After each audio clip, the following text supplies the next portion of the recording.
Telesaúde Bahia, para profissionais de saúde da atenção básica que atuam na Bahia. Boa tarde a todos. Vamos dar início à nossa atividade de hoje.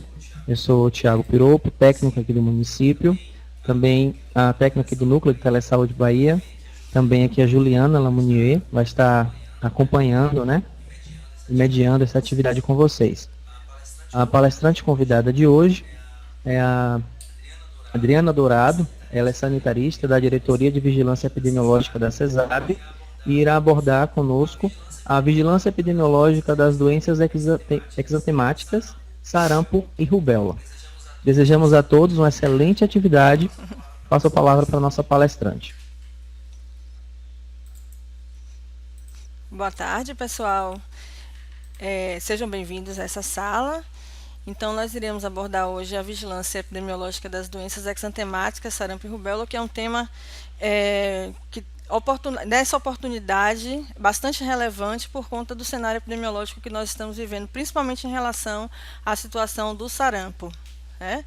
Então, eu tentei dividir a minha apresentação em 3 partes, falar um pouquinho sobre a doença, os aspectos gerais, referentes também ao cenário epidemiológico, e trazer ao final algumas condutas para contenção de surtos e para também a prevenção de ocorrência de casos secundários em situações de casos esporádicos. Bom, então, iniciando a apresentação, falar um pouco do sarampo, que é uma doença viral aguda, de etiologia viral, transmitida por via respiratória. A principal fonte de infecção é o homem, que é o único hospedeiro conhecido. A suscetibilidade à doença é geral, a população não vacinada está suscetível ao sarampo em mais de 95% das pessoas. A imunidade ela pode ser adquirida através da infecção natural pela doença ou pela vacinação, sendo que a imunidade natural é vitalícia e a vacinação ela tem demonstrado uma proteção por um período longo, até 20 anos. A imunidade também passiva pode se dar por transferência de anticorpos maternos, conferindo uma imunidade transitória aos lactentes. Daí a importância de que as sejam vacinadas com 1 ano, com a vacina tríplice viral, e receber uma segunda dose aos 15 meses com a vacina tetraviral para proteção contra o sarampo. É uma doença infecciosa, talvez a mais contagiosa do mundo, capaz de atingir todos os grupos etários em ambos os sexos, com maior risco para crianças menores de 5 anos. E nos indivíduos adultos jovens também é possível complicações associadas à doença. Por ser uma doença imunoprevenível, as mortes podem ser evitadas através da vacinação dessas pessoas suscetíveis. Na década de 90, as estimativas da Organização Mundial de Saúde referiam a ocorrência mundial de mais de 45 milhões de casos da doença a cada ano e cerca de 2 milhões de mortes por complicações, mais frequentemente nos menores de 2 anos de idade. É uma doença que tem uma apresentação de variação sazonal, ou seja, nos climas temperados há um aumento da incidência entre o final do inverno e o início da primavera, e nos climas tropicais a transmissão pode aumentar após a estação chuvosa. Os surtos e epidemias têm relação direta com o grau de imunidade e suscetibilidade da população. Aqueles países que conseguem manter os níveis de cobertura vacinal adequados, acima de 95%, conseguem reduzir a ocorrência da doença, chegando à incidência zero, por períodos entre 5 e 7 anos. Porém, o que acontece? Se essas coberturas variam muito, nesse período, a queda da cobertura pode favorecer o acúmulo de suscetíveis, e isso pode ser suficiente para sustentar uma ampla transmissão da doença, ocorrendo os surtos explosivos de sarampo. Como é que a vigilância epidemiológica, a atenção básica, pode estar atenta para a ocorrência dessa doença? Então, aos primeiros sinais da doença, a gente tem que tentar, a partir da definição de caso, enquadrar o caso como suspeito. Então, aquele paciente que apresente febre exantema maculopapular mobiliforme de direção cefalocaudal, iniciando pelo crânio, se estendendo pelos membros inferiores, pelo tronco, acompanhado de um ou mais dos seguintes sinais e sintomas: tosse, coriza ou conjuntivite, independente da idade e da situação vacinal do indivíduo. Ou ainda aquele indivíduo com suspeita aquele indivíduo considerado suspeito que teve um histórico de viagem para os locais com circulação do vírus do sarampo nos últimos 30 dias, ou contato nesse mesmo período com alguém que viajou para o local com circulação comprovada do vírus do sarampo. Então, como é que a gente define surto de sarampo? Na situação atual, em que o nosso território não tem circulação comprovada de sarampo, vamos supor, nós não temos nenhum caso confirmado de sarampo há alguns anos, né? Como foi a situação do Brasil, que recebeu o certificado de área livre do sarampo. Então, a entrada do vírus, através de um caso importado, o único caso, já se configura como um surto de sarampo. E o caso deve ser confirmado por critério laboratorial. O surto vai ser considerado encerrado quando não houverem casos novos associados a esse caso importado após 90 dias da data do início do exantema do caso confirmado. Então, as pessoas às vezes perguntam muito, o surto precisa ter número X de casos. No caso do sarampo, atualmente, né, no nosso caso específico do estado da Bahia, que nós não tínhamos circulação comprovada do vírus do sarampo, a entrada de um caso importado já representa uma situação de emergência para uma atuação diante de um possível surto de maior magnitude. As manifestações clínicas da doença. Então, como eu já falei anteriormente, o exantema, caracterização do exantema de mácula papular, né? A conjuntivite está presente também, com sinais e sintomas respiratórios, tosse, coriza, febre alta. E as manchas de Koplik podem também aparecer, são considerados sinal patognomônico da doença e tem um aspecto de pontilhados brancos, esbranquiçados na região da mucosa, na altura dos premolares. Então, esse quadro sintetiza, né, as características epidemiológicas do sarampo, o período de incubação que pode durar de 7 a 21 dias, em média 14 dias, um período que antecede o período exantemático, onde aparece a febre elevada, esse período pode ocorrer de 2 a 4 dias, febre elevada, tosse seca e irritativa, coriza, conjuntivite com a fotofobia e a presença das manchas de Koplik. O período exantemático ele pode durar de 5 a 6 dias. O exantema maculopapular ele pode aparecer. Esse exantema pode evoluir com manchas escurecidas e pode inclusive descamar, que é um aspecto de descamação furfurácea, que a gente chama, né, com aspecto de farinha. E a febre com duração de 3 dias. A persistência da febre por mais de 3 dias pode já sinalizar a possibilidade de complicações pela doença. Então, as principais complicações associadas ao sarampo, a pneumonia, a encefalite viral, né, que pode não aparecer de imediato, mas 20 dias após já pode cursar com encefalite, otite média, diarreia e lesões de pele, principalmente em crianças malnutridas com deficiência de vitamina A. As sequelas podem também ocorrer por conta das complicações, a exemplo da surdez, um dano cerebral permanente e também uma doença associada à infecção pelo vírus do sarampo, que pode aparecer anos após a doença, que é chamada panencefalite esclerosante subaguda, que se dá a partir da latência do vírus, né, que permanece no sistema nervoso, ocorrendo problemas associados à questão neurológica. A cegueira e o retardo do crescimento também são outras sequelas associadas à infecção pelo vírus do sarampo. É importante lembrar, no sarampo, a característica da transmissão. Por ser uma doença de transmissão respiratória, de pessoa a pessoa, através das secreções de nasofaringe, expelidas ao tossir, ao espirrar, ao falar ou ao respirar, isso favorece o contágio, né? E a própria dispersão de gotículas no ambiente, que é uma outra característica da doença, podendo se manter em ambientes fechados por até 2 horas, isso favorece o maior contágio também. Então, uma pessoa infectada pode transmitir o sarampo para mais cerca de 18 pessoas suscetíveis. A transmissibilidade do sarampo ela varia de 4 a 6 dias antes do período exantemático até 4 dias após o início do exantema. Então, praticamente 10 dias uma pessoa pode permanecer transmitindo o vírus do sarampo. É importante considerar que anterior ao exantema, os sinais e sintomas são praticamente muito semelhantes às viroses comuns, gripes, resfriados, tosse, conjuntivite, né? Coriza. E aí a pessoa não está atenta para a questão da suspeição do sarampo, mas ali naquele momento já está transmitindo para várias outras pessoas. Então, o que chama a atenção mesmo é o período exantemático, quando os outros sinais e sintomas se exacerbam. É importante considerar também, em relação ao sarampo, a semelhança com outras doenças exantemáticas febris agudas, né?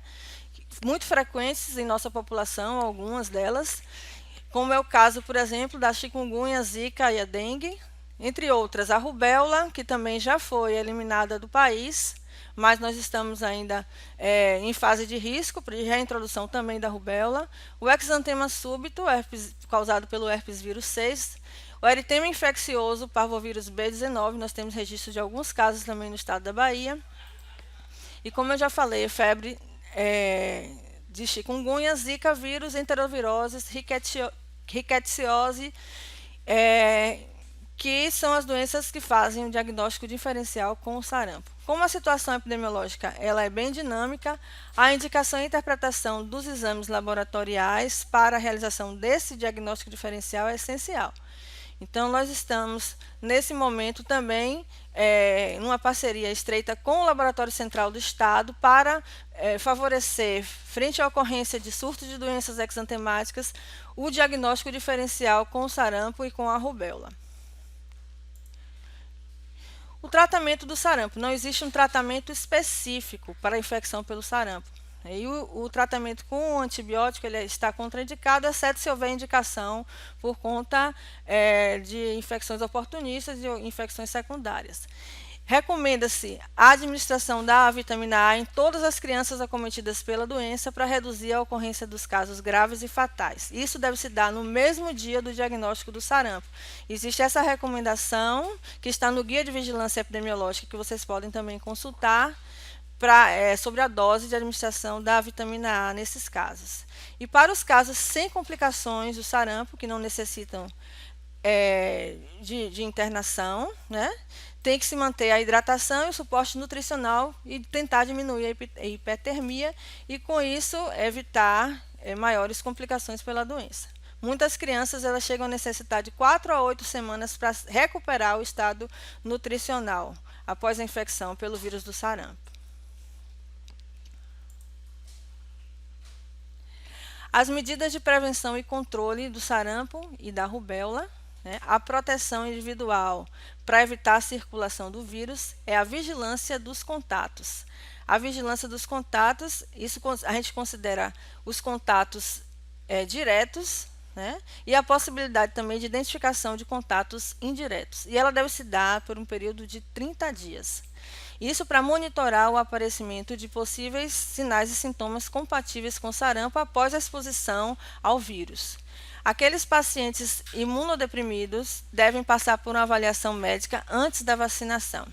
E aqueles contatos, eles vão receber uma vacinação de bloqueio, que mais adiante eu vou detalhar um pouquinho.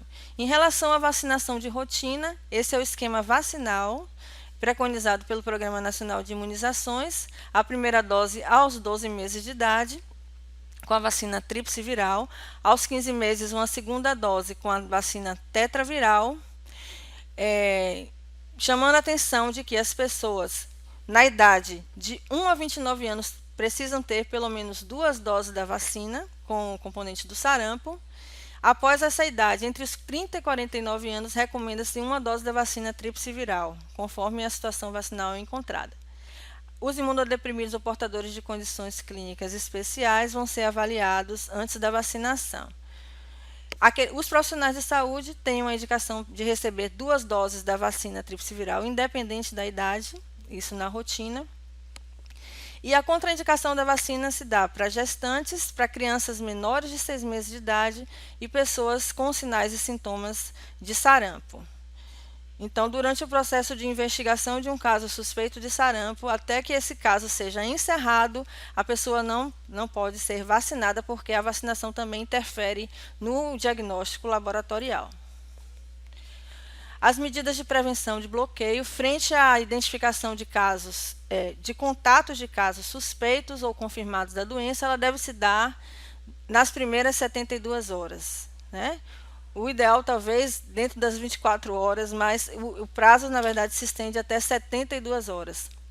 Então, esse bloqueio ele vai ser seletivo e ele vai contemplar uma faixa etária de 6 meses a 49 anos, sendo que a vacina administrada em crianças abaixo de 12 meses, né, ela não é considerada como uma dose válida e a pessoa precisa ser revacinada com 1 ano.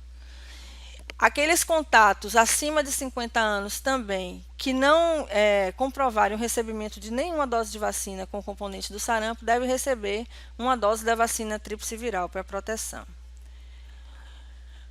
As gestantes suscetíveis e as crianças menores de 6 meses, a gente deve ter uma atenção especial nessas situações para afastar do convívio com casos suspeitos ou confirmados de doença, já que essas pessoas não podem receber a vacina nesse momento, então a gente deve evitar o contato. Vacinação de gestantes deve ser adiada para o puerpério. É importante frisar que o vírus vacinal ele não é transmitido, então não há contraindicação para a amamentação no caso do puerpério, né? Porque realmente não existe essa transmissão do vírus vacinal para o bebê. Medidas de prevenção e controle do sarampo e rubéola. Então, a proteção individual para evitar a circulação, a gente deve ter uma atenção redobrada em relação à frequência aos ambientes onde se tem grande circulação de pessoas, agrupamentos, escolas ou creches, no período de transmissibilidade dessas doenças. No caso da rubéola, a transmissão ela se estende até 7 dias após o início do exantema. No caso do sarampo, até 4 dias após. Então, nesse período, as pessoas devem ser afastadas das suas atividades de trabalho, né, ou das escolas, para evitar o contágio de outras pessoas. A vigilância dos contatos, como eu já falei, reforçando a importância da identificação desses contatos, da listagem dos contatos, né, com dados de endereço para favorecer, telefone para favorecer o monitoramento semanal. E a partir desse monitoramento semanal, nós vamos verificar se, dentre os contatos, ocorreu algum caso novo. Em relação ao risco de transmissão intra-hospitalar, esse risco é elevadíssimo, então nós devemos promover também a vacinação seletiva em situações de bloqueio, tanto dos pacientes como profissionais do setor de internação do caso suspeito ou confirmado de sarampo e rubéola. A depender da situação, né, seletivamente a gente vacina todos os profissionais de saúde do hospital. Todos os profissionais do hospital. Pacientes imunocomprometidos, como eu já falei, têm que passar por uma avaliação antes da vacinação e atentar também para a questão do isolamento respiratório, seja em sala de espera, seja durante internamento, né? Os casos suspeitos de sarampo, como eu já falei, a transmissão por via aérea, por dispersão de gotículas, então em ambientes fechados a contaminação pode ocorrer. Se acontece uma chegada de um caso suspeito de sarampo numa emergência e com um quadro bem característico, né, oferecer uma máscara de barreira para que não haja a contaminação de outras pessoas e isolar num ambiente e fazer o isolamento desse caso, para evitar a transmissão para outras pessoas. Em relação às condutas de vigilância, tanto para o sarampo como a rubéola, a partir da identificação da suspeita, né, diante dos critérios que já foram colocados para o sarampo, nós vamos atentar para a necessidade de uma notificação imediata, né? Os profissionais de saúde que têm o conhecimento daquele caso devem estar informando a vigilância epidemiológica, né, municipal. A estadual também deve ser informada dentro das primeiras 24 horas e a partir dessa identificação desse caso suspeito, as medidas de prevenção e controle vão ser desencadeadas. Os casos devem ser investigados nas primeiras 48 horas. Então, todas as ações, como vocês podem ver, precisam ser muito rápidas, né? Até porque a transmissão se dá de forma rápida e a infectividade do sarampo e a virulência é elevada. Então, a partir da investigação, os dados vão ser coletados, né, sobre sobre o caso suspeito, os dados individuais do quadro clínico, informações gerais sobre deslocamento, sobre antecedentes vacinais, e a partir daí será desencadeada dentro das primeiras 72 horas a vacinação de bloqueio dos contatos, nessa faixa etária de 6 meses acima de 50 anos, seletivamente. As amostras laboratoriais vão ser coletadas para o diagnóstico no primeiro contato com o paciente. Então, nós temos a situação de coletas que vão ser consideradas soroprecoces, aquelas coletas realizadas dentro dos primeiros 4 dias a partir do exantema, e as coletas, elas são consideradas oportunas do 1º ao 30º dia do exantema, isso para a sorologia, né? Vai ser avaliado o IgM e o IgG, né? O que vai, a partir daí, depois eu vou adiante mostrar para vocês, a partir dessa análise nós vamos tentar fechar o diagnóstico laboratorial. Algumas situações nós vamos necessitar de uma segunda amostra, e eu também vou falar adiante. Coleta de amostras para a urina, ou coleta de amostra para a biologia molecular. Então, os espécimes clínicos ideais para o isolamento do vírus do sarampo seria a urina e a secreção de naso e orofaringe. Essa coleta tem que ser muito oportuna, se for feita dentro dos primeiros 7 dias do início do exantema. Isso favorece a detecção viral. A partir desse prazo já fica mais difícil identificar o vírus. Outra ação de vigilância nessas situações de ocorrência de casos suspeitos de sarampo é a busca ativa dos contatos. Como eu já falei, existem contatos que vão ser considerados diretos e contatos indiretos. Então, a investigação adequada, uma investigação completa, com informações consistentes, com informações detalhadas, favorecem o conhecimento de todos os detalhes em relação à questão da exposição dessas pessoas a esse caso. Então, a gente pode ter situações de até conseguir identificar contatos indiretos através de uma boa investigação. Esses contatos eles vão ser monitorados por 30 dias, e além da atividade de busca ativa de contatos, existe também a atividade de busca ativa de casos secundários. Então, por exemplo, na área de abrangência do caso suspeito do sarampo, você pode ter outros casos surgindo a partir daquele caso suspeito. Imediatamente na investigação inicial, nem sempre vai se identificar esses casos secundários, e às vezes é necessário realizar uma busca retrospectiva ou uma busca prospectiva, e eu vou falar adiante também. Então, essas são as informações gerais a serem coletadas durante o processo de investigação. A notificação individual, informações completas sobre o caso suspeito, né, que favoreça a identificação e a localização desse caso. A investigação inicial, nós devemos ter informações sobre a data da investigação, data da febre do exantema, sobre o quadro clínico geral, sinais e sintomas compatíveis. Em algumas situações, nós recebemos fichas de notificação sem registro de sinais e sintomas respiratórios. E como a gente viu, na definição de caso suspeito de sarampo, é necessário que se tenha associado à febre exantema pelo menos um daqueles sinais e sintomas, ou tosse, ou coriza, ou conjuntivite. O caso suspeito vai atender aos critérios de suspeição, sim ou não. Atendendo, ele vai ser notificado e registrado no Sistema de Informação Nacional de Agravos de Notificação, SINAM. É importante registrar na ficha também a situação vacinal, os antecedentes vacinais e a data da última dose da vacina, porque a partir daí também, essa data da última dose da vacina vai nos direcionar em relação ao diagnóstico laboratorial, porque em algumas situações nós temos também casos que podem estar compatíveis com a suspeita de sarampo, mas que estejam associados a uma vacinação recente, ou um evento adverso, ou uma associação temporal com a vacina.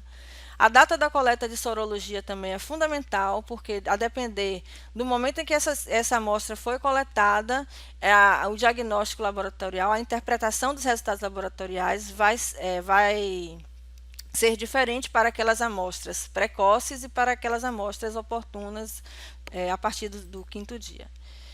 Em relação à coleta de espécimes para identificação viral, é essencial que não se perca a oportunidade de colher, porque se houver qualquer dificuldade em relação à sorologia, ao resultado da sorologia, nós podemos lançar mão também da análise do PCR. Bloqueio vacinal tem que estar registrado na ficha. Se há um histórico de contato para que a gente possa identificar possíveis casos primários ou casos índices, né? E deslocamento para a área de risco também é fundamental para que se possa definir que se aquele caso ele tem associação com vírus importado ou não. Se deslocou para estados ou municípios com circulação comprovada de sarampo nos últimos 30 dias, o caso suspeito passa a ser considerado como fortemente suspeito de caso importado. Então, esse é um roteiro que sintetiza a confirmação ou descarte para sarampo e rubéola a partir da análise dos resultados laboratoriais da sorologia. Então, a partir da coleta de material para sorologia e identificação viral no primeiro contato com o paciente, nós vamos avaliar em relação à sorologia se essa coleta ocorreu em menos de 5 dias do início do exantema ou mais de 5 dias. Se ela foi com menos de 5 dias do exantema, a gente considera essas amostras como soroprecoces. E aí, a depender do resultado do IgM e do IgG, nós vamos ter a necessidade ou não de uma segunda amostra, ou vamos ter também a possibilidade de sim ou não confirmar ou descartar o caso. Se a amostra foi soroprecoce com IgM negativo ou IgG positivo, nós precisamos avaliar, através da investigação, o histórico de viagem nos últimos 30 dias, se há contato com casos suspeitos ou confirmados, se existe a vacinação recente nesse período e a presença dos sinais e sintomas. A depender dessa investigação, nós já podemos descartar o caso com esse resultado inicial, mesmo a amostra sendo soroprecoce. Se o resultado do IgM e do IgG forem negativos numa amostra precoce, nós temos a necessidade de coletar uma segunda amostra com um intervalo de 15 dias após a primeira. Havendo soroconversão entre a primeira e a segunda amostra, o caso vai ser confirmado. Sem haver soroconversão, nós podemos descartar. Em situações de IgM positivo ou inconclusivo numa primeira amostra, independente do resultado do IgG, haverá sempre a necessidade de uma segunda coleta com 15 dias. E aí nós vamos fazer a mesma avaliação através da análise pareada, se há ou não soroconversão, e a partir daí descartar ou confirmar o caso.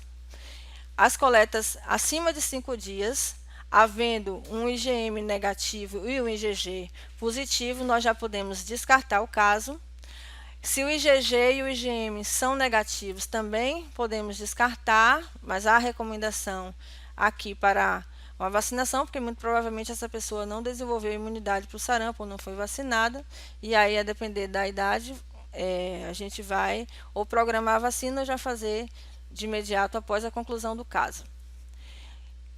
IgM positivo e IgG negativo, nessas duas situações, ou com IgG positivo ou negativo, sendo o IgM positivo, haverá necessidade da segunda coleta e essa análise do pareado das duas amostras para avaliar a soroconversão. É importante frisar que as amostras coletadas para identificação viral, elas são referenciadas pelo Laboratório Central do Estado ao Laboratório de Referência Nacional, na Fiocruz, no Rio de Janeiro. E elas só serão processadas se houver um resultado inicial positivo ou inconclusivo para o sarampo ou para a rubéola.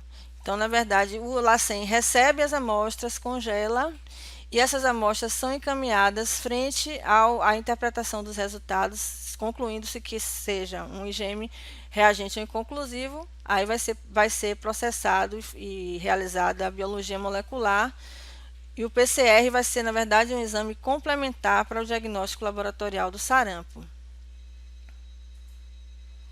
Nos casos negativos para sarampo e rubéola, é importante frisar, né, a necessidade do diagnóstico diferencial com outras exantemáticas. Existe dentro do protocolo uma série de doenças a serem avaliadas pelo laboratório. Opa, eu acho que eu passei uma a mais. Não. Critérios para confirmação de sarampo. Então, às vezes, existe muita dúvida no que se refere à questão da sorologia. Será que eu vou confirmar o sarampo hoje com uma amostra só? Como já vimos, né, no slide anterior, a gente precisa garantir 2 amostras para avaliar a curva do IgG. Então, o caso confirmado de sarampo é todo caso suspeito comprovado como um caso de sarampo a partir de pelo menos um dos seguintes critérios. Então, o ideal é que 100% dos casos sejam diagnosticados por laboratório. Os primeiros casos eles devem ser confirmados com resultados de sorologia ou biologia molecular. É importante colocar aqui que às vezes a gente não consegue ou não consegue coletar oportunamente as amostras para biologia molecular, ou existe falhas na coleta e contaminação de amostra e isso inviabiliza a análise nessas situações. Então, a sorologia é o principal exame e a biologia molecular vai ser, né, um exame complementar. Então, os primeiros casos eles têm que ser fechados por laboratório e em locais onde se tem evidência da circulação do vírus do sarampo, os demais casos podem ser confirmados mediante uma dessas opções abaixo. Ou a detecção de anticorpos IgM específicos do sarampo em um laboratório aprovado ou certificado, exceto se o caso tiver recebido vacina tríplice viral ou tetraviral, conforme as datas de evento adverso, onde se poderá realizar a genotipagem para diferenciar o vírus selvagem do vírus vacinal. A análise do IgG, que vai permitir verificar a soroconversão de anticorpos, exceto se o caso tiver recebido a vacina tríplice viral, que como eu falei, caso suspeito não pode ser vacinado enquanto não se concluir a investigação.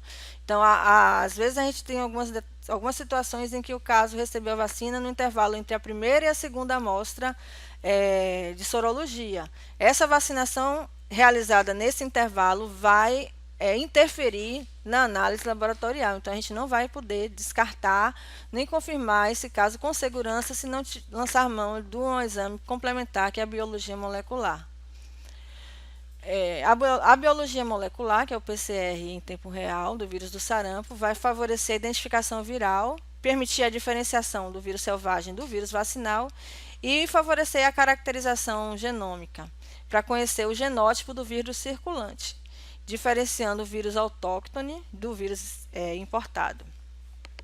Os espécimes clínicos para identificação viral devem ser o suave orofaríngeo, nasofaríngeo e a urina. É o material de eleição para análise e identificação viral do vírus do sarampo e da rubéola. Um outro critério que pode se lançar mão nessas situações é o vínculo epidemiológico. O caso suspeito, contato de um ou mais casos de sarampo confirmado por exame laboratorial, que apresentou os primeiros sinais e sintomas entre 7 e 21 dias após a exposição ao contato, é estabelecido então um vínculo epidemiológico entre esses casos. E o encerramento pode ser feito a partir dessa análise do vínculo. A confirmação clínica é possível? Não é o ideal, mas nas situações de surto de grande magnitude, nós podemos lançar mão desse recurso de confirmação por critério clínico. Mas na rotina, nós recomendamos 100% do diagnóstico por laboratório. Então, o critério de confirmação clínica, o caso suspeito que apresente febre, exantema maculopapular mobiliforme de direção céfalo-caudal acompanhado de tosse, coriza ou conjuntivite, independente da idade da situação vacinal, ele vai ser confirmado por critério clínico. A confirmação clínica, ela na verdade representa uma fragilidade do sistema de vigilância. Então, o ideal realmente é que a gente possa estar investindo e nos empenhando em garantir a coleta de amostras para ter o diagnóstico laboratorial da doença. Em relação ao PCR, esse é um exame utilizado em situações específicas de forma complementar, como eu falei, para elucidar o caso. Então, se a sorologia for reagente para doenças exantemáticas, nós vamos lançar mão também da análise da biologia molecular. Favorece também a identificação de novas cadeias de transmissão. Novos municípios com caso confirmado por sorologia, também está indicada a realização do PCR.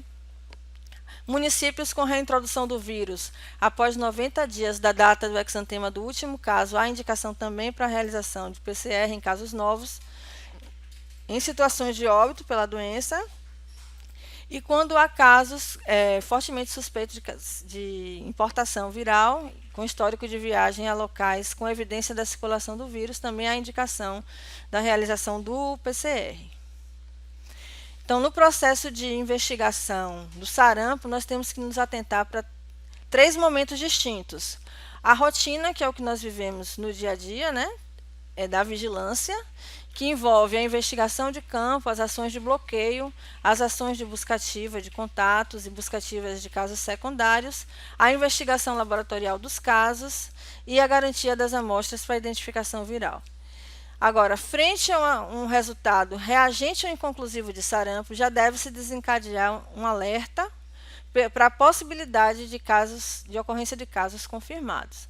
Então, há necessidade de investir numa investigação mais detalhada, que é um processo que a gente considera de reinvestigação, para coletar informações complementares à investigação inicial. Todas as ações de campo iniciadas na investigação vão ser intensificadas nesse momento, seja o bloqueio vacinal, e aí a gente vai partir para uma intensificação vacinal, uma intensificação das ações de busca ativa de casos secundários, uma operação varredura, que é a vacinação casa a casa, e, se necessário, um monitoramento rápido de cobertura vacinal para avaliar os possíveis bolsões de susceptíveis no território. A busca ampliada, como eu já falei, investir no diagnóstico diferencial e garantir as amostras para detecção viral. Em situações de casos confirmados, sejam eles importados ou não, a urgência e a gravidade é maior, e aí nós estamos diante de uma situação de emergência em saúde pública.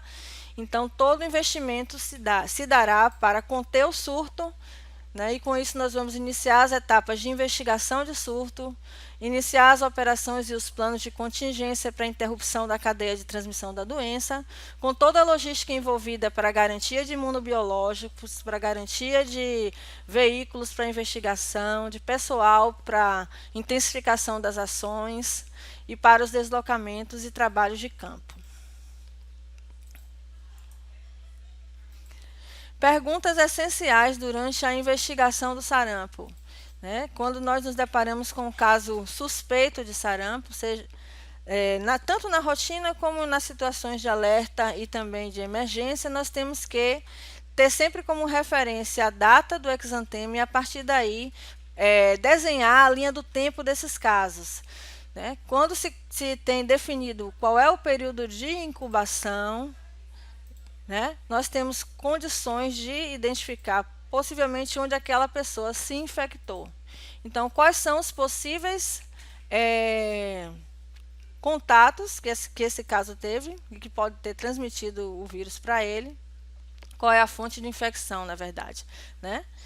Quais são os possíveis casos secundários a partir do período de transmissibilidade? Como eu já falei, varia de 4 a 6 dias antes do exantema até 4 dias após. Então, as pessoas que estiverem expostas aqui nesse período podem contrair a doença e ser os casos secundários nesse surto. Então, a importância do desenho da linha do tempo para a gente saber. E aí, a partir do período de incubação, nós temos algumas perguntas a fazer. Onde o caso esteve nesse período, entre os 7 a 21 dias do início do exantema, porque a partir daí e do histórico de deslocamento nós vamos poder identificar os contatos, poder identificar a possível fonte de infecção, digo. Então, por exemplo, se esse caso, no período de incubação, se deslocou para uma área de circulação do vírus do sarampo, uma área de risco, ou em outro país, ou dentro do próprio país, nós já temos informações sobre a possível importação do vírus. O caso tem histórico de deslocamento para locais com sarampo, com surto de sarampo, sim ou não? O caso teve histórico de contato com algum outro caso sintomático que possa ter transmitido o vírus para ele. E, se ainda houver tempo oportuno, nós podemos coletar amostras para exame laboratorial desses possíveis casos índices ou casos primários. Quais são os possíveis casos secundários? Então, a partir do período de transmissibilidade, nós temos condições de identificar os contatos diretos e, em algumas situações, os contatos indiretos. onde o caso esteve durante o período de transmissibilidade. Né? Houve deslocamento aéreo, houve deslocamento em coletivos, em transporte coletivo, enfim. Frequentou um shopping, frequentou um cinema, frequentou uma clínica, um hospital. Então, muitas pessoas, se esse indivíduo circulou muito pela cidade, muitas pessoas podem ter sido expostas ao vírus do sarampo. Então, o trabalho de investigação é um trabalho de formiguinha. E a gente, às vezes, se depara com situações complexas, na maioria das vezes, em que a gente não consegue identificar todos os expostos. Então, a identificação dos contatos é importante porque a partir dessa identificação nós vamos tentar bloquear a cadeia de transmissão da doença através do bloqueio vacinal. Então, nós vamos identificar o histórico de vacinação dos contatos e, de forma seletiva, realizar a vacinação de bloqueio. Dentro daquela faixa etária que eu falei anteriormente, de 6 meses a mais de 50 anos, sempre com base nos antecedentes vacinais. Acompanhar os contatos por 30 dias e orientar, caso a clínica se manifeste, de que busque o serviço de saúde de imediato, de que entre em contato com a vigilância epidemiológica informando a ocorrência dos sintomas, para que a partir daí nós possamos desencadear as ações de bloqueio frente aos novos casos que surgirem. Estabelecer a cadeia de transmissão. Esse exemplo foi do surto de sarampo que nós tivemos no município de Ilhéus no ano passado, em que aqui, a partir da ocorrência de um caso importado de sarampo, vindo de Manaus, nós tivemos 3 casos secundários. 2 deles, um diretamente relacionado, um contato direto, né, que trabalhador do mesmo local. Esse caso foi um trabalhador da construção civil que estava no hotel, né, realizando reformas no hotel e que teve contato direto com um desses dois pacientes. O outro informou que não teve contato direto, então se configurou como um contato indireto. A partir desse caso, a irmã também foi infectada e desenvolveu sintomas da doença. Então, nós tivemos 3 casos confirmados. E é importante que vocês possam visualizar que a partir desse período da data do exantema, existe um período que vai variar de 30 dias a seguir, possivelmente de aparecimento de casos novos. É um período, né, em que a gente considera como um período de aparecimento dos casos novos e que a gente tem que manter a vigilância nesse período. Os desafios atuais em relação ao sarampo, né, falando um pouco do cenário epidemiológico atual, nós temos um momento crítico, bastante crítico a nível mundial, em que o Grupo Consultivo Estratégico conclui que os objetivos globais de eliminação estão ameaçados frente à tendência atual das coberturas vacinais e da incidência. A doença ressurgiu em países que já alcançaram ou estavam perto de alcançar a eliminação. Nesse ano de 2019, 170 países notificaram 112.163 casos de sarampo à Organização Mundial de Saúde. Isso, a nível mundial, representa um aumento de cerca de 300% em comparação ao mesmo período do ano anterior. A região africana foi a que registrou o maior crescimento do sarampo esse ano, em torno de 700%. A região europeia, com 300% de aumento, 100% de aumento no Mediterrâneo Oriental, e houve 40% de aumento no Sudoeste Asiático e no Pacífico Ocidental, e 60% de aumento na região das Américas. Então, a gente tem sarampo circulando no mundo inteiro, né? E numa situação bastante preocupante. Então, o cenário é considerado um cenário de emergência, e a gente tem que também estar atento para essas situações, né, de entrada de pessoas vindas dessas áreas de risco no nosso país. Então, aqui é o cenário da Europa, nos 2 primeiros meses de 2019, 34.300 casos de sarampo notificados em 42 países da região europeia da OMS, a maior proporção na Ucrânia, mais de 70%, e 13 óbitos em 3 países. Aí a gente já pode ver aqui, 2019, como há um crescimento, né, comparado ao mesmo período dos anos anteriores. Em relação às Américas, nós temos uma situação bastante crítica também. Principalmente aqui em 2018, com a ocorrência de casos, né, associados a importações. Nós tivemos a reintrodução do vírus do sarampo no Brasil a partir de casos importados na Venezuela e a persistência da transmissão do vírus do sarampo por um período superior a 12 meses fez com que houvesse a perda da certificação, né? Nós tínhamos recebido o Certificado Internacional de Área Livre do Sarampo em 2016 e de Área Livre para rubéola em 2015, mas perdemos o certificado da medida em que não se conseguiu conter o surto que se iniciou em 2018. E alguns estados permaneceram com surto ativo em 2019 por mais de 12 meses consecutivos.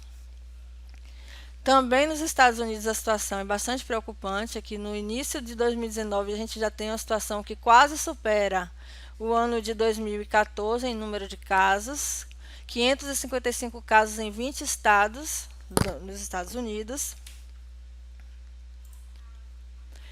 E aqui a situação da distribuição do genótipo do vírus circulante. O que nós temos de confirmação através da genotipagem de circulação no nosso país é do genótipo D8 e do genótipo B3, né, em maior proporção do genótipo D8, que são genótipos de circulação na região da Europa, como vocês podem ver aqui, também na região da África. Então, o que chega de casos importados para a região das Américas vem da Europa e da Ásia, da África, mais da Europa até.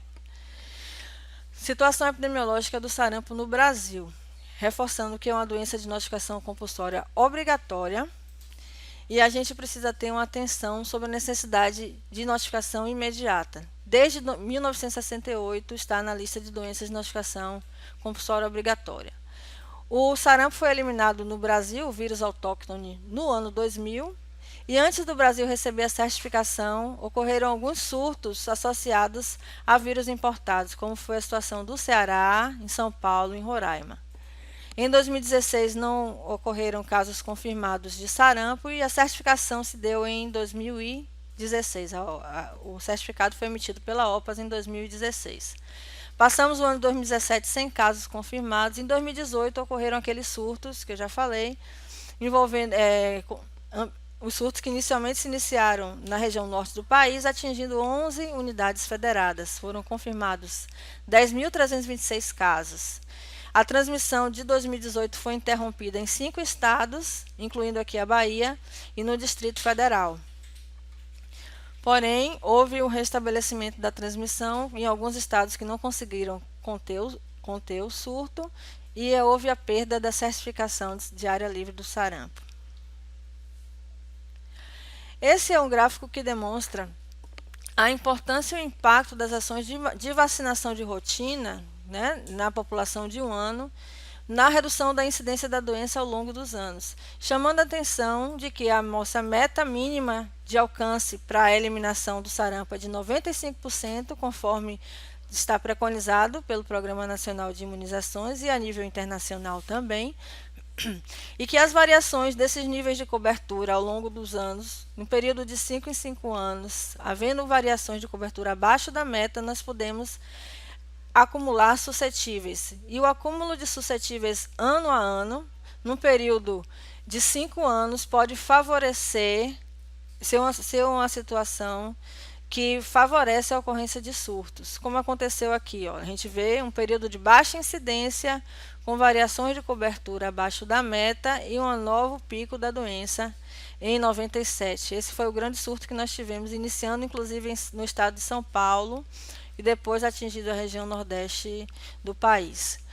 Nós passamos aqui, a partir do ano 2000, que foi o último caso autóctone registrado, um período de incidência zero, mas com registro de alguns surtos associados a casos importados.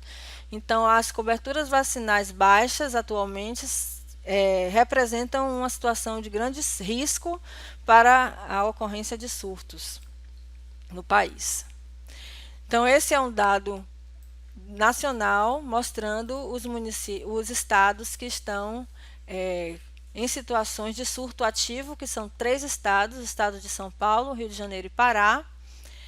e os demais estados que tiveram casos confirmados associados a vírus importado. Esses 3 estados ainda não conseguiram conter o surto, então são áreas de risco. E o Ministério da Saúde, essa semana, lançou uma nota informativa 173 da Coordenação Geral do Programa de Imunizações, recomendando, como parte da saúde do viajante, recomendando às crianças com menos de 1 ano, a partir dos 6 meses, a vacinação para aquelas crianças que estão indo se deslocar para essas áreas com surtos ativos, para os municípios dessas áreas, desses estados. Nessa nota informativa há uma relação de municípios de risco, e aí essa recomendação de vacinação a partir dos 6 meses. Lembrando que a vacina administrada aos 6, 7, 8, 9, 10, 11 meses não é considerada dose válida, então a criança vai precisar ser revacinada com 1 ano, para entrar no esquema de vacinação de rotina. Sim, só voltando a esse slide, mostrando aqui o número de casos confirmados no país, que já estamos esse ano com 646 casos confirmados da doença.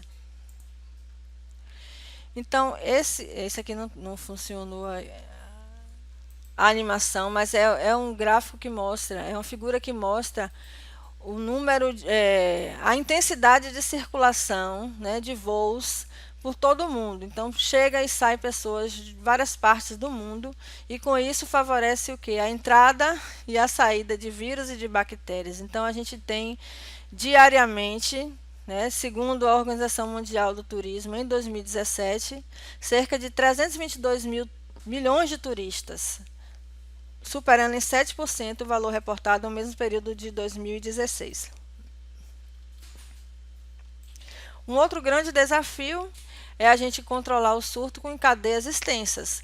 Então, a partir de um caso confirmado, nós podemos ter vários casos secundários, né? Seja de contatos diretos ou indiretos, e aí nós temos que identificar esses contatos e esses casos secundários para bloquear a cadeia de transmissão. Isso é uma atividade bastante complexa. E se a gente for considerar a questão da notificação, quanto mais imediata for a notificação, mais nós temos chance de conseguir as informações em tempo hábil para também intervir em tempo hábil. Então, a notificação tardia dificulta bastante a interrupção de uma cadeia de transmissão, porque isso interfere, inclusive, na ação de bloqueio vacinal. Como a gente viu anteriormente, o bloqueio ele tem que ser imediato, o bloqueio tem que ser dentro das primeiras 72 horas. Se a notificação não for imediata, dificilmente nós vamos conseguir fazer um bloqueio vacinal. E aí nós vamos estar diante de uma situação crítica no que se refere ao controle da doença. Outros desafios que a gente tem associados à questão do sarampo, né? E que preocupa bastante, são as informações falsas sobre a questão da vacina. A gente tem, inclusive, uma situação que se estende até hoje na Europa, de pessoas que resistem à vacinação por achar que a vacina está associada ao autismo. Isso já foi comprovado, de que um estudo que foi publicado na Lancet, ele não foi um estudo válido, e com isso não há associação da vacina com o autismo. Apesar de se ter comprovado isso, a repercussão dessa notícia, ela favoreceu em muito os movimentos anti-vacina na Europa. E isso vem se estendendo para outros países, a ponto de se considerar os movimentos anti-vacinas como a lista de 10 maiores ameaças à saúde em 2019. E com isso a gente tem um impacto importante na redução das coberturas vacinais, como uma das principais causas de redução das coberturas vacinais. Então, as estratégias adotadas em alguns países para obrigar a vacinação, o que não é o caso nosso, a gente não tem isso como obrigatório, mas a gente tem que estar atento às resistências, e o profissional de saúde tem um papel importantíssimo no convencimento da população que se encontra resistente à vacina, de mostrar que a vacina é a ferramenta que nós temos disponível para a prevenção da doença, né? É uma ferramenta segura e que a gente tem que investir nessas informações corretas para derrubar, na verdade, esse movimento, né, de informações negativas sobre a vacina. E aí, infelizmente, nós tivemos a perda do certificado internacional, que é um retrocesso inegável diante de todos os esforços ao longo dos anos para a eliminação do sarampo, e nós agora estamos no momento de tentar recuperar isso, né? Então, todas as ações e o empenho dos profissionais de saúde no sentido de manter a sustentabilidade da eliminação, manter o sarampo eliminado no nosso estado e manter também as ações para o controle e a eliminação do sarampo, evitando com isso as epidemias, evitando as mortes, como a gente pode ver aqui. Eu acho que esse aqui também não vai passar, mas aqui demonstra, na verdade, tem uma animação que está associada à imunidade de grupo a partir dos níveis de cobertura vacinais.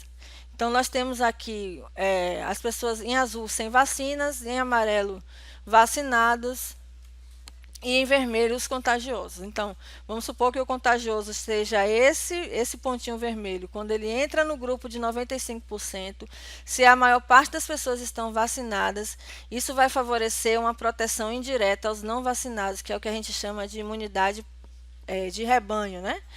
E aí, essa proteção indireta favorece com que o vírus não circule naquele grupo, ele não consiga atingir os suscetíveis e com isso a gente consiga manter o controle da doença. As possíveis quedas da vacinação, as possíveis causas da queda da vacinação, como eu já falei, né? A questão das informações falsas sobre a vacina, da sensação de uma falsa segurança pelo fato da doença ter sido eliminada e achar que com isso não havia necessidade de se vacinar e consequentemente, nós deixamos muito de vacinar e deixamos com isso muitas pessoas suscetíveis, o que veio a favorecer a reintrodução da doença no nosso país. O desconhecimento sobre a importância dos benefícios da vacina, né, por não se ver mais essas doenças como um risco. As questões associadas à logística de acesso à vacinação, os horários de funcionamento das unidades de saúde incompatíveis com as rotinas de trabalho, às vezes, né, pelo fato das pessoas estarem muito envolvidas com o trabalho durante a semana, então não priorizam a vacinação nas unidades de saúde e pelo fato de não funcionar nos finais de semana, acaba não havendo esse acesso. A descontinuidade do cuidado e a falta da busca ativa dos faltosos à sala de vacina também gera o aumento da taxa de abandono à vacinação de rotina. E as questões associadas à implantação do novo sistema de informações do Programa Nacional de Imunizações, né, alguns municípios que não implantaram o sistema ou que não alimentaram corretamente, e ainda os dados inconsistentes comprometendo a análise das coberturas vacinais. Em relação à Bahia, o nosso último caso autóctone confirmado foi em 99. O último surto foi em 2006, associado a caso importado, onde foi identificado o genótipo D4. Esse surto ele abrangeu os municípios de João Dourado, Filadélfia, Senhor do Bonfim e Pindobaçu. Foram confirmados 57 casos da doença. Em 2018, nós tivemos a situação de Ilhéus, com 3 casos associados ao vírus importado de Manaus.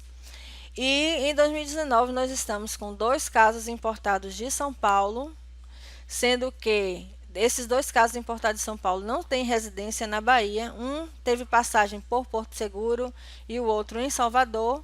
E um terceiro caso importado da Espanha, que reside em Salvador. Então, esse é o único caso que nós temos confirmado da Bahia, porque a residência é em município da Bahia. Esse gráfico mostra a evolução das ações ao longo dos anos, desde a década de 90, para o controle e a eliminação do sarampo e da rubéola. Todas as campanhas que foram realizadas ao longo dos anos, as campanhas de segmento com intervalo de 3, 4, 5 anos, a depender da situação epidemiológica, até a certificação da eliminação da rubéola e do sarampo. E agora, o momento atual que nós vivemos, de implementação das ações do plano de sustentabilidade, nós estaremos também trabalhando com o plano de contingência frente aos casos importados esporádicos e frente a situações de possíveis surtos diante da ocorrência de casos secundários. Em 2018 foram notificados 425 casos de sarampo e confirmados 3, e em 2019 161 casos de sarampo suspeitos e confirmados apenas 1. A gente pode verificar aqui a situação em relação à sensibilidade da rede para a notificação de meados do ano passado, quando nós tivemos aquela situação dos surtos na região norte do país, e a intensificação dos chamados na mídia favorece bastante também, né, a capacitação das equipes a nível local, também favorecendo a melhor sensibilidade da rede para a captação desses casos suspeitos. E nós estamos, nesse momento, também diante de uma situação bastante preocupante, que é as investigações em andamento, que ainda não se tem informações consistentes para fechar os casos. Então, a gente precisa estar investindo também na reinvestigação dos casos pendentes para ter uma segurança maior de descartar os casos suspeitos de sarampo. Então, essa foi a campanha iniciada desde o ano passado, né, uma campanha nacional de informações sobre sarampo. Essa é a figurinha que resume uma tristeza no olhar dessa criança e a nossa tristeza também diante do retorno da doença que já estava controlada, né? Então, o sarampo representa dor, sofrimento, sequelas e morte, e a gente tem que ter realmente um investimento grande de esforço, né, de empenho para eliminar a doença do nosso território. Falar um pouquinho da rubéola agora, no finalzinho já estou finalizando. A rubéola é uma doença viral aguda também contagiosa, mas de curso benigno, e o maior risco está associado à infecção em gestantes, com risco de aborto, natimorto e malformações congênitas, que é a chamada síndrome da rubéola congênita. Então, a definição de caso de rubéola seria todo paciente que apresente febre e exantema maculopapular, acompanhado de linfadenopatia retroauricular e occipital e ou cervical, independente da idade e situação vacinal anterior, ou todo indivíduo suspeito de rubéola com histórico de viagem para os locais com circulação do vírus nos últimos 30 dias, ou de contato no mesmo período com alguém que viajou para local com circulação viral. O período de incubação da rubéola pode variar de 12 a 23 dias. E a transmissão se estende de 7 dias antes do início do exantema a 7 dias após o exantema. A susceptibilidade é geral e a imunidade é adquirida por meio da infecção, que é considerada imunidade ativa, da infecção natural ou pela vacinação. Os filhos de mães imunes podem apresentar uma imunidade passiva e transitória até 9 meses de idade. O quadro clínico, caracterizado por exantema maculopapular pontiforme difuso, com início na face, couro cabeludo e pescoço, espalhando-se para o tronco e membros. A febre, geralmente na rubéola, diferentemente do sarampo, é uma febre mais baixa, e a linfadenopatia geralmente antecede o exantema no período de 5 a 10 dias e pode perdurar por algumas semanas. Existem também relatos na literatura de formas inaparentes ou mesmo assintomáticas, principalmente em crianças. E alguns estudos relatam até um percentual de 50% de casos assintomáticos de rubéola. Adolescentes e adultos eles podem apresentar um período prodrômico com febre baixa, cefaleia, dores generalizadas, artralgias e mialgia, conjuntivite, coriza e tosse. Você vê a semelhança bastante grande com, né, o sarampo e com outras doenças, como o caso da dengue, da chikungunya, né, pelos sintomas apresentados, né, da rubéola. A leucopenia é comum e raramente ocorrem manifestações hemorrágicas. Então, essas são as manifestações clínicas da rubéola. Vocês veem aí a característica do exantema, né, bem parecido com o sarampo, né? mas outros sintomas são bem específicos da rubéola, que é o caso da linfadenopatia. As complicações são raras, mas podem ocorrer com maior frequência em adultos, destacando-se a artrite ou artralgia, a encefalite, um caso a cada 5.000, desculpe, e as manifestações hemorrágicas de 1 para 3.000 casos. O risco maior, como eu já falei, é para as gestantes. Então, quando a infecção ocorre no primeiro trimestre, pode comprometer o desenvolvimento do feto, causando aborto, morte fetal e anomalias congênitas que caracterizam a síndrome da rubéola congênita. Por que a gente está falando de rubéola se o auge, né, a bola da vez é o sarampo? Porque a gente tem uma situação também preocupante em relação ao risco de reintrodução da rubéola no nosso país, que eu vou falar um pouquinho adiante. Em relação à gestante,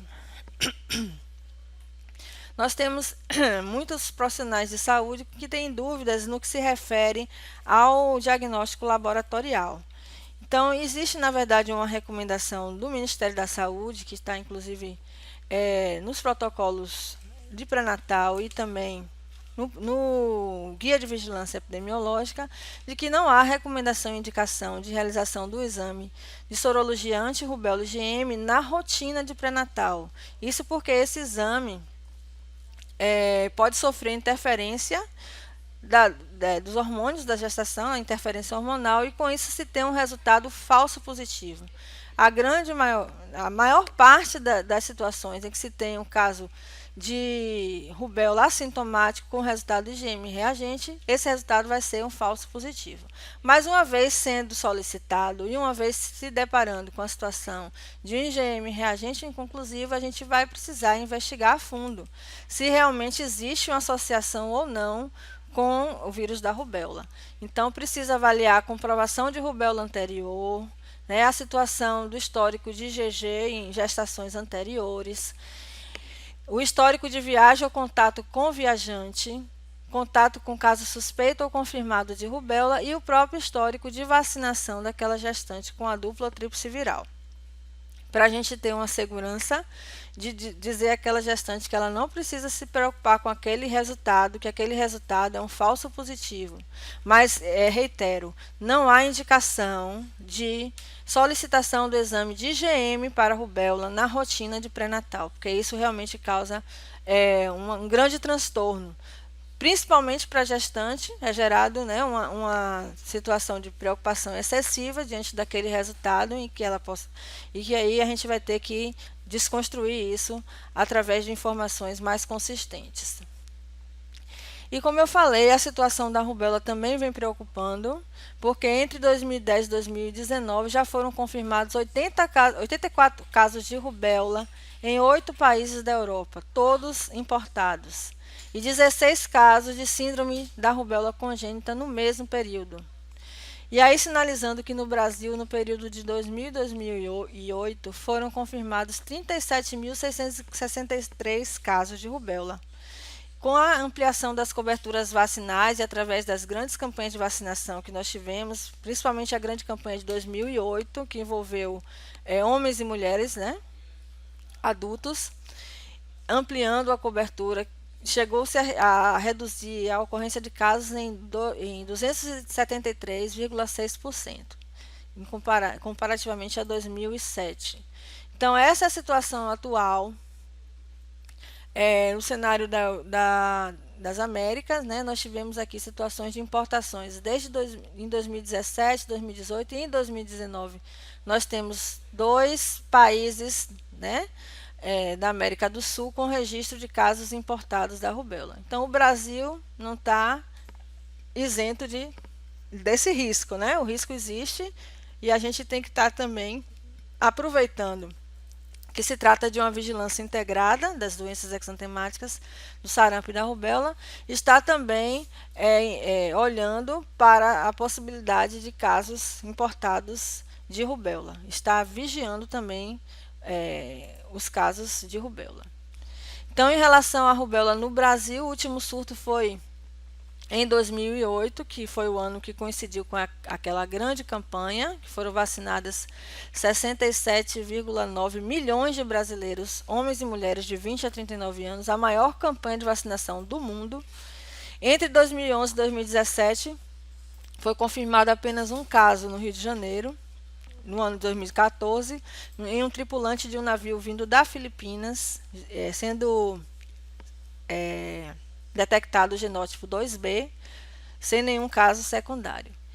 E aqui, eu já estou finalizando, mostrando a situação da Bahia, né, que o nosso último grande surto de rubéola ocorreu em 2007, com 209 casos confirmados em decorrência desse surto. E o último caso de síndrome da rubéola congênita, que ocorreu em 2008 no município de Dias d'Ávila. Então, de lá para cá, nós temos mantido a rubéola eliminada do nosso país, mas, como eu falei, diante das importações de vírus da rubéola na região das Américas, em outros países, a gente tem que estar com atenção redobrada também para a possibilidade e o risco de reintrodução no Brasil. Então, finalizando com essa mensagem da importância, né, de se ter uma vontade, decisão e compromisso político em todos os níveis para ampliar as coberturas vacinais, implementar os planos de resposta rápida contra os casos importados de sarampo e rubéola para evitar a propagação do vírus nacional e internacionalmente, visando preservar as conquistas já obtidas com a certificação regional do sarampo e da rubéola. Gente, obrigada pela atenção de vocês e agora eu vou me colocar disponível para responder aos questionamentos. E aqui são o nosso contato lá do GT Exantemáticas da Diretoria de Vigilância Epidemiológica. Lembrando que nós estamos vinculados à coordenação de imunizações e vigilância das doenças imunopreveníveis. Obrigada.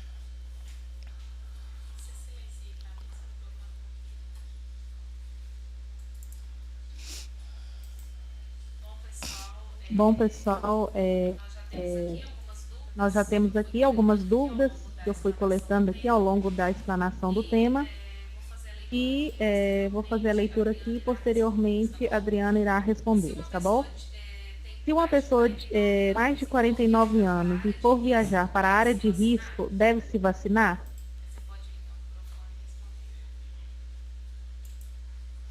Bom, como eu falei, essa nota informativa emitida essa semana pelo Ministério da Saúde em relação à saúde do viajante, eles não estão recomendando a vacinação acima de 49 anos para a área de risco, não.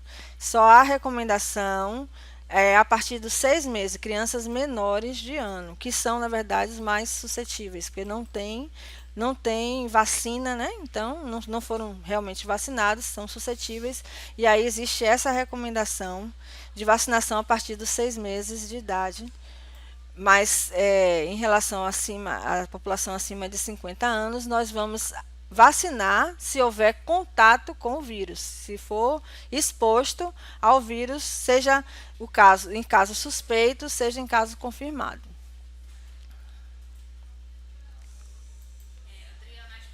Adriana, acho que você falou essa informação, mas vale a pena repetir. Em casos suspeitos, eu faço a aplicação da dosagem da vitamina A ou aguardo a confirmação? Em relação à questão da vitamina A, eu posso até retornar o slide. Você consegue retornar?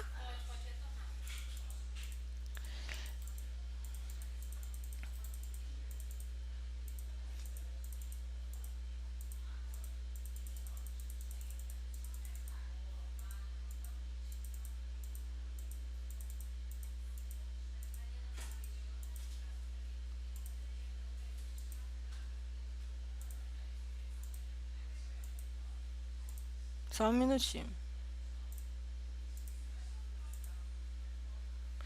Então, é recomendada em todas as crianças acometidas pela doença, para reduzir a ocorrência de casos graves e fatais. O que acontece? Aqui está dito no dia do diagnóstico, então é na suspeição, porque às vezes o resultado laboratorial ele pode demorar um pouquinho. Então, se a gente for pensar na questão da prevenção de complicações e gravidades, no dia do diagnóstico da suspeição de sarampo está indicada a administração da vitamina A, certo?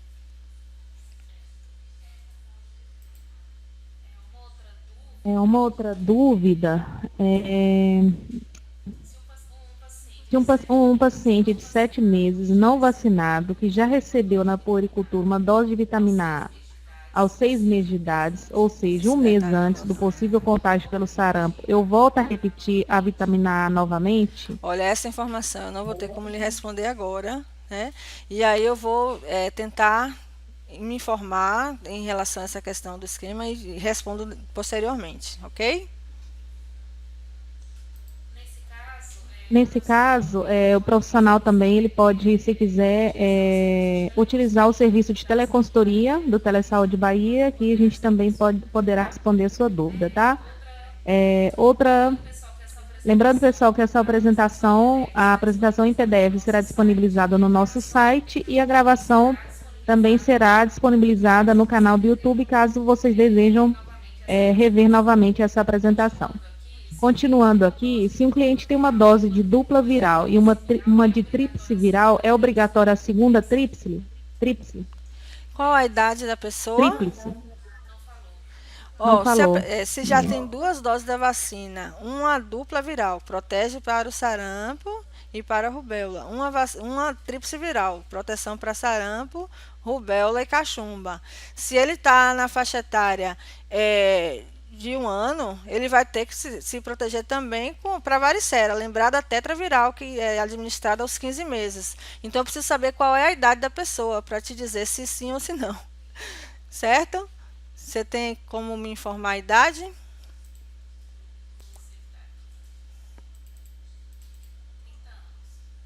Ah, sim, 30 anos ele já está com o esquema completo, já tem 2 doses com o componente do sarampo, então não precisa receber a segunda dose da tríplice viral. 28 anos, também a mesma coisa, 28 anos. Mas se fosse criança de 1 ano, aí precisaria ter a tetraviral com 15 meses, porque aos 12 meses é administrada a tríplice viral e a tetra aos 15 meses. Mais alguma pergunta? Oi?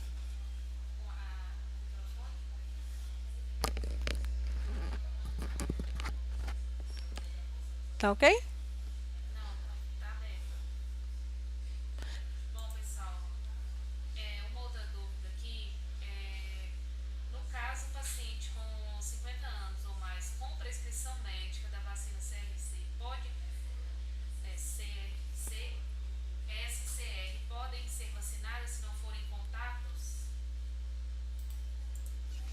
Só se ele for profissional de saúde, porque está indicada a vacinação de rotina para profissionais de saúde de 2 doses da vacina, independente da idade. Então, se ele tiver mais de 50 anos, ele vai precisar se vacinar. Mas se ele não for profissional de saúde, a indicação para a vacinação é só se ele tiver tido contato com algum caso suspeito ou confirmado de sarampo. E isso vai se dar a partir da investigação. Então, será necessário a investigação e até se chegar a esse histórico de contato para poder administrar a vacina no bloqueio vacinal.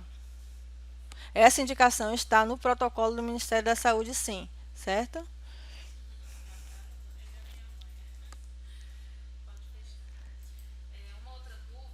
Uma outra dúvida, acho que aqui é em relação à parte da rubéola. Quando a gestante apresenta higiene inconclusivo, qual a conduta? Então, na verdade, como eu falei, o ideal é que a gente não tivesse nem feito esse exame na rotina de pré-natal, se ela não tem um histórico de exposição ao vírus. Se ela é assintomática e tem um histórico de exposição ao vírus, há a indicação de fazer sim. Então, uma vez tendo em mãos um resultado inconclusivo ou reagente IgM para a rubéola, nós temos que investigar esse histórico, né? Tanto os antecedentes vacinais da gestante, como a questão do histórico de exposição ao vírus. Se ela tem um histórico de contato com alguém com suspeita de rubéola, ou com um caso confirmado de rubéola, ou com alguém que veio da área de risco para a rubéola com comprovada circulação do vírus, aí a gente teria que investir na pesquisa laboratorial de uma segunda amostra para avaliar a soroconversão da titulagem de IgG, né? E com isso ter um diagnóstico mais preciso. Se houver também tempo oportuno para coletar material para isolamento viral, a gente vai também investir nisso. Mas isso vai depender da investigação, das informações que forem coletadas na investigação. A maior parte dos casos que nós temos conhecimento, que chegam ao conhecimento da vigilância, nessas situações de resultados inconclusivos e reagentes, são gestantes assintomáticas que obtiveram esse resultado através da rotina mesmo, de pré-natal, e sem nenhum histórico de exposição, né? Como o nosso país está livre da circulação do vírus da rubéola, não existe casos confirmados de rubéola, e a pesquisa laboratorial indica que essa gestante, na verdade, o que está acontecendo ali naquele resultado é um resultado falso positivo muito associado às questões hormonais da gestação. A interferência hormonal, que diga. Pode sim. Deixa eu ver aqui. A Lia, ela perguntou que repetiu, né? Se a imunidade passiva é de 20 anos, por que não tem reforço? A imunidade é passiva de 20 anos, mas tem a indicação, como a gente já conversou, de 2 doses da vacina na população até 29 anos, né? Então, existe um reforço. Se a pessoa tomou a primeira dose na infância e não é vacinada e tem até 29 anos, ela vai ter que complementar o esquema e tomar uma segunda dose, exatamente para reforçar a imunidade, né? Nessas situações, por conta de que há uma perda de titulagem de IgG ao longo do tempo, e a gente sabe que a proteção maior é até 20 anos. Então, por isso que é indicado uma segunda dose na população até 29 anos.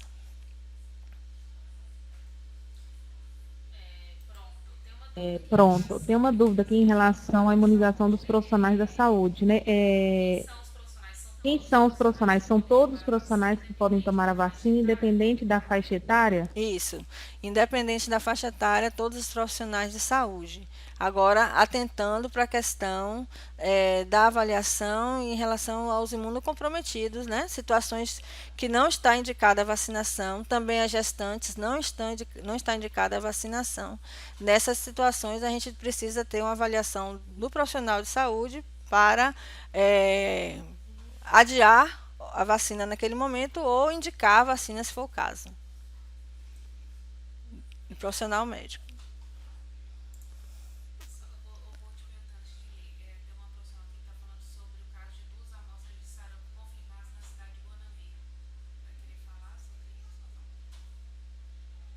Diga ela que eu vou ligar para ela.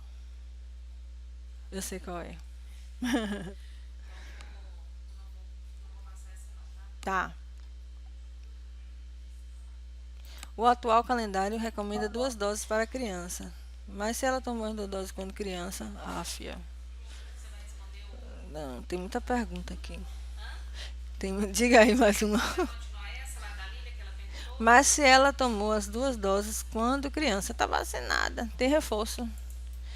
Sim, então a pergunta ainda em relação à questão do histórico vacinal, dos antecedentes. Se ela tomou as 2 doses quando criança, ela vai estar com o esquema completo de vacinação, né? Não está indicado, porque ela já tomou a primeira dose e já tomou o reforço, né? As 2 doses na vacina quando criança. Então, ela já vai estar com o esquema vacinal completo. Exceções ao que está preconizado no calendário de vacinação de rotina são aquelas situações que eu já coloquei, né, de vacinação de bloqueio para o deslocamento para a área de risco, profissionais de saúde e basicamente são essas as exceções ao que está preconizado no calendário de rotina.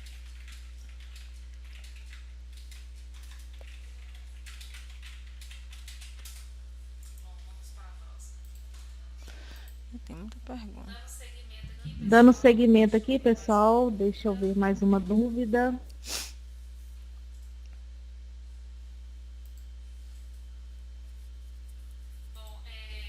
Bom, só para esclarecer, caso a pessoa tome mais de uma dose, há risco para a saúde, não. Adriana?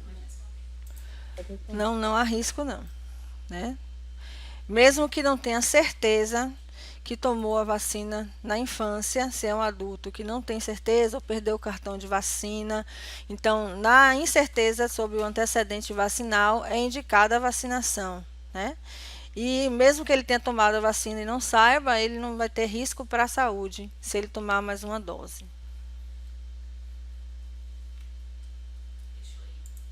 Sim. Tem um aqui no bate-papo, tem um colega que tem 2 doses de dupla viral e nenhuma de tríplice. Ele deve tomar? Ele vai tomar, ele vai ter que tomar para Então vou ler. essa situação em que uma pessoa só tomou a vacina dupla viral, ele é um suscetível a cachumba. Então, se nós tivermos situações de surto de cachumba, essa pessoa pode, se for exposta ao vírus, ele, né, ele pode desenvolver a cachumba. Então, se ele tomou 2 doses da dupla viral apenas, aí precisa realmente rever por conta da proteção para a cachumba. A mesma coisa as pessoas acham que pelo fato de já terem sarampo na infância, não precisa se vacinar. Então, eu ouço muita gente falar isso.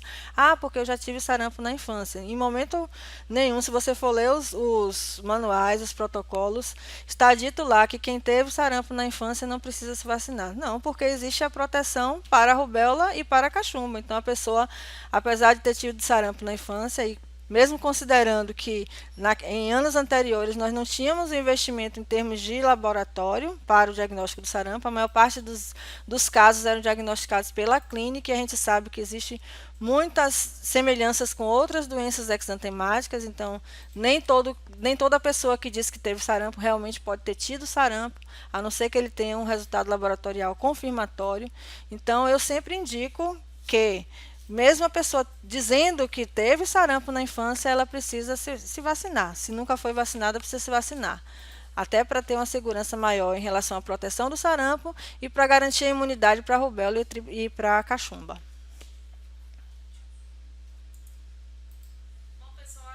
Bom, pessoal, acho que as perguntas que estavam aqui, nós respondemos. Não tendo mais perguntas, acho que podemos encerrar. Lembrando que o link para a declaração de participação já está disponível aqui no bate-papo para vocês. A gravação dessa web será disponibilizada em nosso canal no YouTube e a apresentação em PDF será disponível em nosso site no Telesaúde, tá bom?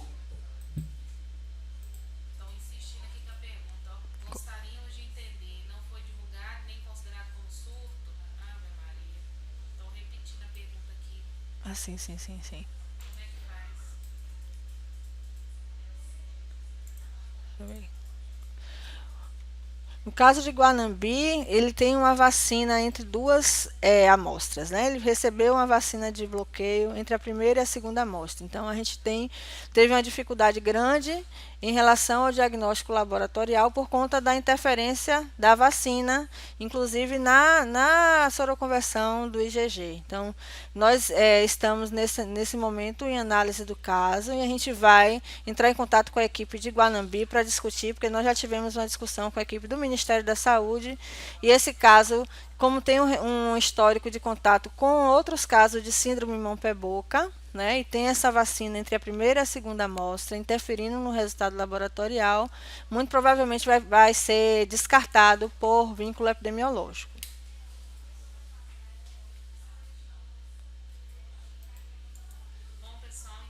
Bom, pessoal, então é isso.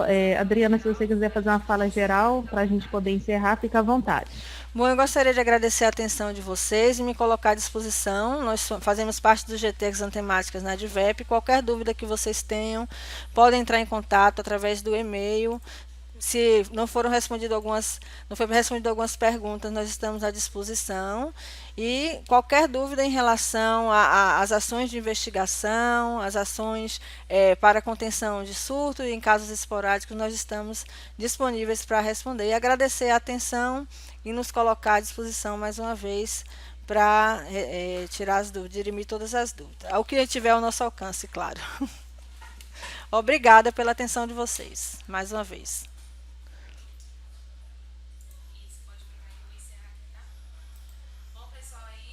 Bom, pessoal, é isso. Gostaria de agradecer aqui a imensa participação dos municípios, dos profissionais dos municípios baianos, né, que a gente tem visto aqui um compromisso, né, assíduo aqui com as atividades do Telesaúde, né? Então, o nosso muito obrigado a todos vocês, né, por estarem aqui nas terças e às quintas-feiras à tarde aqui conosco, né? Agradecer a Adriana pela disponibilidade de estar aqui falando sobre o sarampo e a rubéola, a equipe da DIVEP. Muito obrigada. Então, pessoal, aproveito para convidá-los para a nossa próxima web palestra, com o tema LGBTfobia institucional, que o SUS tem a ver com esse tema. O palestrante convidado será Eric Ashley Ferreira Abade, né? Ele estará conosco aqui quinta-feira para falar mais sobre esse tema. Então, já estão todos convidados, compartilhem com os outros profissionais aí de saúde que vocês conhecem. Até quinta-feira e tenham um excelente aí fim de tarde. Obrigada.